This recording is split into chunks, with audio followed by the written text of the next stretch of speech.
लगता है कोई त्रिभुवन में जिसकी रक्षा नहीं कर सकता, उसकी रक्षा के लिए मां भवानी दुर्गा अपना भयानक रूप धारण करके महिषासुर आदि दैत्यों का मर्दन करती है।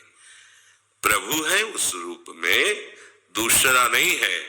तो उनकी सामर्थ्य कितनी है? दुर्गा कोटि अमित अरिमर्दन। हरि की सामर्थ्य कैसी? अमित दुर्गाओं जैसी। 1 करोड़ अरब नहीं, अमित दुर्गाओं जैसी दुष्टों का मर्दन करने की सामर्थ्य। अमित था नहीं कि कितनी सामर्थ्य है।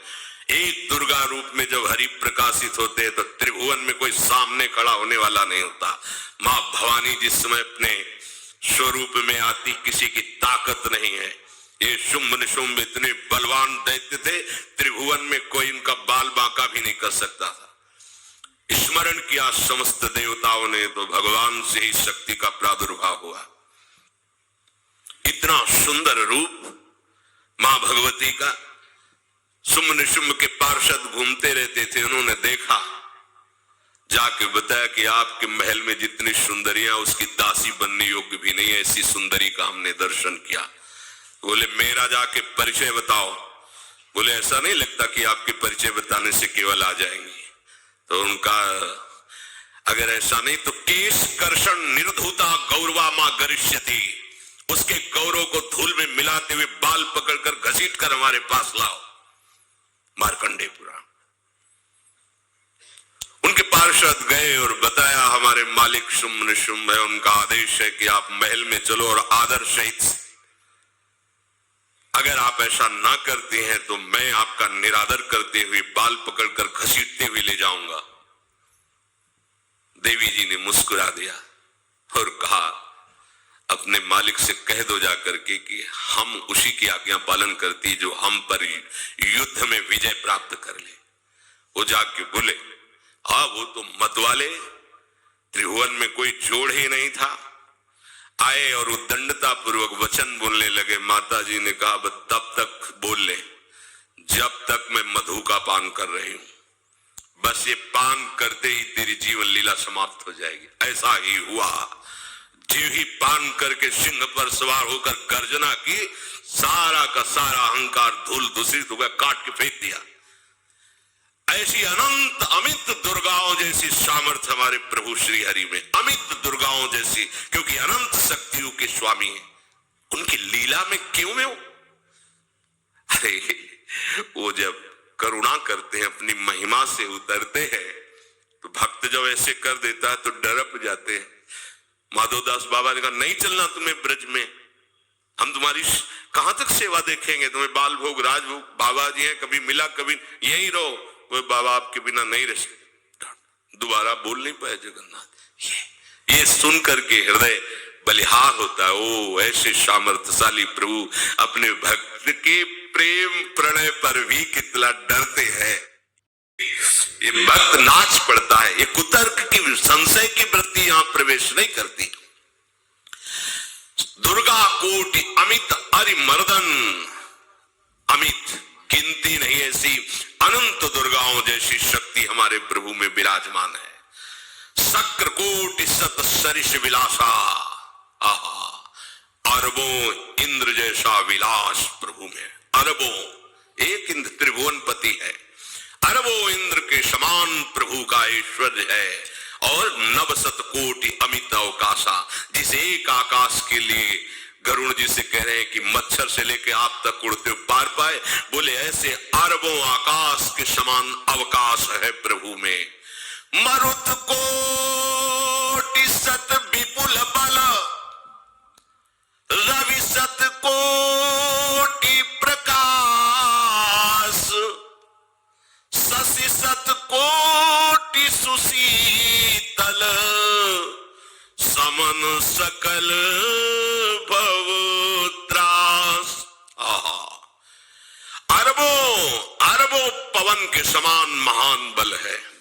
अगर त्रिभुवन में कोई बल है तो पवन में बल है, वायु बल। बड़े बलवान देवता, बल में इनके समान कोई नहीं। इन्हीं के अंश से प्रकट होते पवन पुत्र हनुमान, और इन्हीं के अंश से प्रकट होते पवन पुत्र भीम। बेजोड़ बलशाली महात्मा, दोनों महात्मा बेजोड़ बलशाली। जेगिर चरण दे हनुमंता, चले जोगा पाताल तुरंता। जिम अमोघ रघुपति कर बाना, यही भांत चले हनु। किलकार दे तो राक्षसियों के गर्भ गिर जाते थे, ऐसे महान बली हनुमान जी।